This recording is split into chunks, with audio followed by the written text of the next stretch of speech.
Okay, welcome back. That's a translation of Russia's Vladimir Putin threatening to cut off Europe's Russian oil and gas supply for supporting the U.S. on Iran. And Putin even ridiculing Europe's costly green energy boondoggles, causing their utility prices to soar.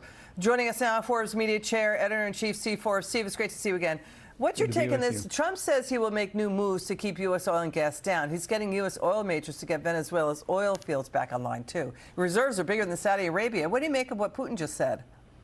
Well, I think Putin's trying to now show that he hasn't totally abandoned Iran. But the fact of the matter is he likes that war against Iran because it takes weapons that might go to Ukraine, diverting them to the Middle East. So a little bit of a hypocrisy there. But in terms of what President Trump is doing, you mentioned the Venezuelan oil, but also be willing to provide insurance to shippers in the Strait of Hormuz is absolutely crucial. Put flesh on that so you don't have the spike. It's now $80-some-odd. But in the past, we've had spikes in the Strait because of oil crisis to $100, $120 a barrel. So taking those steps, having naval patrols in the Strait, and also providing that insurance will make sure we don't get a devastating spike. And this war is not going to last forever. In a few weeks, as things start to settle down, then oil prices will start to settle down, and gas prices will come down as well. What we're seeing now is temporary, not permanent.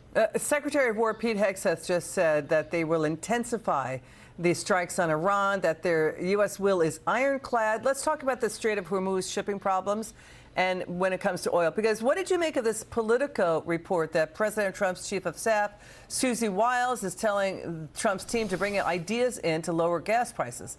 The White House is looking under every rock for ideas. Now, Press Secretary Caroline Leavitt dismissed the reporting as sensationalist. But what more can the president do to really open the spigots in case energy prices do ricochet around for what's going on with Iran? What more can he do besides ensuring and getting the Navy to escort ships in the Strait of Hormuz? The answer is no more. I mean, you got the Venezuelan oil company coming in. You got the ships doing in the Strait of Hormuz. Providing that insurance is absolutely critical. So he's doing everything he can. And also, he and the Israelis are doing everything they can to bring this war to a quick conclusion. What is stunning about what this war has revealed, is the massive armament program the Iranians have had for 20 years to commit aggression in the Middle East. Good thing we took them out now and not try to do it 2 or 3 years down the road. Good point. Steve Forbes, good to see you. Thanks for coming on. Thank you. Coming up next, this story.